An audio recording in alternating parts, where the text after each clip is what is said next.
اعوذ باللہ من الشیطان الرجیم بسم اللہ الرحمن الرحیم۔ سورۃ الاعراف آیت نمبر 164۔ وَإِذْ قَالَتْ أُمَّةٌ مِّنْهُمْ لِمَ تَعِظُونَ قَوْمًا اللَّهُ مُهْلِكُهُمْ أَوْ مُعَذِّبُهُمْ عَذَابًا شَدِيدًا قَالُوا مَعْذِرَةً إِلَى رَبِّكُمْ وَلَعَلَّهُمْ يَتَّقُونَ۔ ترجمہ، اور وہ وقت انہیں یاد دلاؤ جب انہی کے ایک گروہ نے دوسرے گروہ سے کہا تھا کہ تم ان لوگوں کو کیوں نصیحت کر رہے ہو جنہیں اللہ یا تو ہلاک کرنے والا ہے یا کوئی سخت قسم کا عذاب دینے والا ہے۔ دوسرے گروہ کے لوگوں نے کہا کہ یہ ہم اس لیے کرتے ہیں تاکہ تمہارے رب کے حضور بری الذمہ ہو سکیں، اور شاید اس نصیحت سے یہ لوگ پرہیزگاری اختیار کر لیں۔ تفسیر۔ دراصل ان لوگوں کے 3 گروہ ہو گئے تھے۔ ایک گروہ مسلسل نافرمانی پر کمر باندھے ہوئے تھا، دوسرا گروہ شروع میں انہیں سمجھاتا رہا اور جب نہ مانے تو مایوس ہو کر بیٹھ گیا، تیسرا گروہ مایوس ہونے کے بجائے بدستور انہیں نصیحت کرتا رہا۔ اب دوسرے گروہ نے تیسرے گروہ سے کہا جب یہ لوگ مسلسل نافرمانی پر کمر باندھے ہوئے ہیں تو اس سے معلوم ہوتا ہے کہ ان پر اللہ تعالیٰ کا عذاب آنے والا ہے، اس لیے ان کو سمجھانا وقت ضائع کرنا ہے۔ یہ تیسرے گروہ کا جواب ہے اور بڑا عارفانہ جواب ہے۔ انہوں نے اپنی کوشش جاری رکھنے کی 2 وجہیں بیان کی۔ ایک یہ کہ ہماری نصیحت کرتے رہنے کا پہلا مقصد تو یہ ہے کہ جب اللہ تعالیٰ کے سامنے ہماری پیشی ہو تو ہم یہ کہہ سکیں کہ یا اللہ ہم اپنا فریضہ ادا کرتے رہے تھے، اس لیے ہم ان کے جرائم سے بری الذمہ ہیں۔ اور دوسرا مقصد یہ ہے کہ ہم اب بھی یہ امید رکھتے ہیں کہ شاید کوئی اللہ کا بندہ ہماری بات سن لے اور گناہ سے باز آ جائے۔ اللہ تعالیٰ نے کا یہ جواب خاص طور پر نقل فرما کر ہر مسلمان کو متنبہ فرمایا ہے کہ جب معاشرے میں نافرمانی کا دور دورہ ہو جائے تو ایک مسلمان کی ذمہ داری صرف یہ نہیں ہے کہ وہ اپنے آپ کو بچا لے، بلکہ دوسروں کو راہ راست کی دعوت دینا بھی اس کی ذمہ داری ہے، جس کے بغیر وہ مکمل طور پر بری الذمہ نہیں ہو سکتا۔ اور دوسرا نقطہ یہ ہے کہ حق کے ایک داعی کو کبھی مایوس ہو کر نہیں بیٹھنا چاہیے، بلکہ اس امید کے ساتھ اپنا پیغام پہنچاتے رہنا چاہیے کہ شاید کوئی اللہ کا بندہ بات سمجھ جائے۔ آیت نمبر 165۔ فَلَمَّا نَسُوا مَا ذُكِّرُوا بِهِ أَنجَيْنَا الَّذِينَ يَنْهَوْنَ عَنِ السُّوءِ وَأَخَذْنَا الَّذِينَ ظَلَمُوا بِعَذَابٍ بَئِيسٍ بِمَا كَانُوا يَفْسُقُونَ۔ ترجمہ، پھر جب یہ لوگ وہ بات بھلا بیٹھے جس کی انہیں نصیحت کی گئی تھی تو برائی سے روکنے والوں کو تو ہم نے بچا لیا، اور جنہوں نے زیادتیاں کی تھیں ان کی مسلسل نافرمانی کی بنا پر ہم نے انہیں ایک سخت عذاب میں پکڑ لیا۔ تفسیر۔ اس بیان سے معلوم ہوا کہ اس بستی میں 3 قسم کے لوگ موجود تھے۔ ایک وہ جو دھڑلے سے احکام الہی کی خلاف ورزی کر رہے تھے، دوسرے وہ جو خود تو خلاف ورزی نہیں کرتے تھے مگر اس خلاف ورزی کو خاموشی کے ساتھ بیٹھے دیکھ رہے تھے اور ناصحوں سے کہتے تھے کہ ان کمبختوں کو نصیحت کرنے سے کیا حاصل ہے۔ تیسرے وہ جن کی غیرت ایمانی حدود اللہ کی اس کھلم کھلا بے حرمتی کو برداشت نہ کر سکتی تھی، اور وہ اس خیال سے نیکی کا حکم کرنے اور بدی سے روکنے میں سرگرم تھے کہ شاید وہ مجرم لوگ ان کی نصیحت سے راہ راست پر آ جائیں، اور اگر وہ راہ راست نہ اختیار کریں تب بھی ہم اپنی حد تک تو اپنا فرض ادا کر کے خدا کے سامنے اپنی براءت کا ثبوت پیش کر ہی دیں۔ اس صورتحال میں جب اس بستی پر اللہ کا عذاب آیا تو قرآن مجید کہتا ہے کہ ان تینوں گروہوں میں سے صرف تیسرا گروہ ہی اس سے بچا لیا گیا، کیونکہ اسی نے خدا کے حضور اپنی معذرت پیش کرنے کی فکر کی تھی، اور وہی تھا جس نے اپنی برات کا ثبوت فراہم کر رکھا تھا۔ باقی دونوں گروہوں کا شمار ظالموں میں ہوا اور وہ اپنے جرم کی حد تک مبتلا عذاب ہوئے۔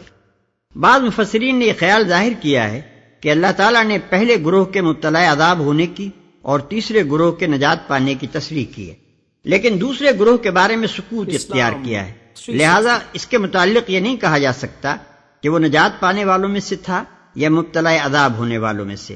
پھر ایک روایت ابن عباس رضی اللہ عنہ سے یہ مروی ہے کہ وہ پہلے اس بات کے قائل تھے کہ دوسرا گروہ مبتلا عذاب ہونے والوں میں سے تھا، بعد میں ان کے شاگرد اکرمہ نے ان کو مطمئن کر دیا کہ دوسرا گروہ نجات پانے والوں میں شامل تھا۔ لیکن قرآن کے بیان پر جب ہم غور کرتے ہیں تو معلوم ہوتا ہے کہ حضرت ابن عباس رضی اللہ عنہ کا پہلا خیال ہی صحیح تھا۔ ظاہر ہے کہ کسی بستی پر خدا کا عذاب آنے کی صورت میں تمام بستی دو ہی گروہوں میں تقسیم ہو سکتی ہے، ایک وہ جو عذاب میں مبتلا ہو اور دوسرا وہ جو بچا لیا جائے۔ اب اگر قرآن کی تصریح کے مطابق بچنے والا گروہ صرف تیسرا تھا تو لامحالہ پہلے اور دوسرے دونوں گروہ نہ بچنے والوں میں شامل ہوں گے۔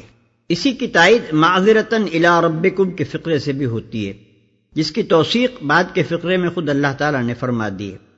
اس سے صاف ظاہر ہوتا ہے کہ جس بستی میں علانیہ احکام الہی کی خلاف ورزی ہو رہی ہو وہ ساری کی ساری قابل مواخذہ ہوتی ہے، اور اس کا کوئی باشندہ محض اس بنا پر مواخذے سے بری نہیں ہو سکتا کہ اس نے خود خلاف ورزی نہیں کی، بلکہ اسے خدا کے سامنے اپنی صفائی پیش کرنے کے لیے لازماً اس بات کا ثبوت فراہم کرنا ہوگا کہ وہ اپنی حد استطاعت تک اصلاح اور اقامت حق کی کوشش کرتا رہا تھا۔ پھر قرآن اور حدیث کے دوسرے ارشادات سے بھی ہم کو ایسا ہی معلوم ہوتا ہے کہ اجتماعی جرائم کے باب میں اللہ کا قانون یہی ہے۔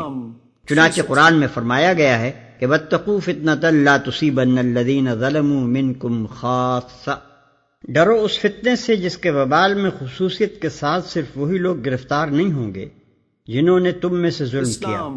اور اس کی تشریح میں نبی صلی اللہ علیہ وسلم فرماتے ہیں کہ اللہ عز و جل خاص لوگوں کے جرائم پر عام لوگوں کو سزا نہیں دیتا جب تک کہ عامت الناس کی یہ حالت نہ ہو جائے کہ وہ اپنی آنکھوں کے سامنے برے کام ہوتے دیکھیں اور وہ ان کاموں کے خلاف اظہار ناراضی کرنے پر قادر ہوں اور پھر کوئی اظہار ناراضی نہ کریں۔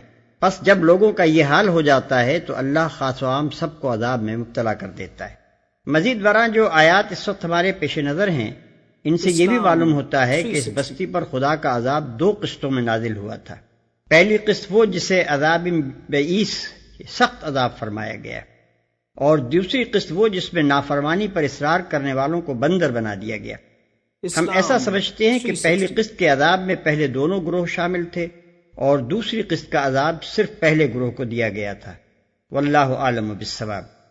ان اصبت فمن اللہ وان اخطأت فمن نفسی واللہ غفور الرحیم۔ آیت نمبر 166۔ فلما عتوا عما نهوا عنه قلنا لهم كونوا قردة خاسئين۔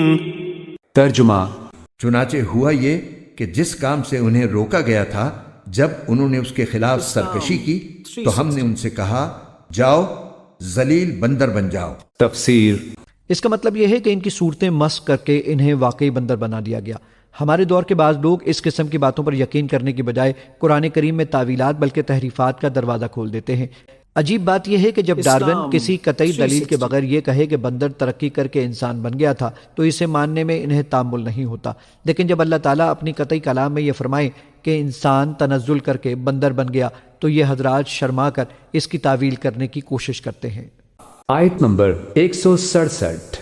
وَإِذْ تَأَذَّنَ رَبُّكَ لَيَبْعَثَنَّ عَلَيْهِمْ إِلَى يَوْمِ الْقِيَامَةِ مَن يَسُومُوهُمْ سُوءَ الْعَذَابِ إِنَّ رَبَّكَ لَسَرِيعُ الْعِقَابِ وَإِنَّهُ لَغَفُورٌ رَّحِيمٌ۔ ترجمہ، اور یاد کرو وہ وقت جب تمہارے رب نے اعلان کیا کہ وہ ان پر قیامت کے دن تک کوئی نہ کوئی ایسا شخص مسلط کرتا رہے گا جو ان کو بری بری تکلیفیں پہنچائے گا۔ بے شک تمہارا رب جلد ہی سزا دینے والا بھی ہے اور یقیناً وہ بہت بخشنے والا بڑا مہربان بھی ہے۔ تفسیر۔ یہود کی تاریخ یہ بتاتی ہے کہ واقعی ہر تھوڑے تھوڑے وقفے کے بعد ان پر کوئی نہ کوئی جابر مسلط ہوتا رہا ہے جس نے ان کو اپنا محکوم بنا کر طرح طرح کی تکلیفیں پہنچائیں۔ البتہ ظاہر ہے کہ ہزاروں سال کی تاریخ میں ایسے وقفے بھی آتے رہے جن میں وہ خوشحال رہے، جیسا کہ اللہ تعالیٰ نے آگے خود یہ فرمایا ہے کہ ہم نے ان کو اچھے اور برے حالات سے آزمایا، جس سے واضح ہے کہ ان پر خوشحالی کے دور بھی آتے رہے ہیں، مگر مجموعی تاریخ کے مقابلے میں وہ کم ہیں۔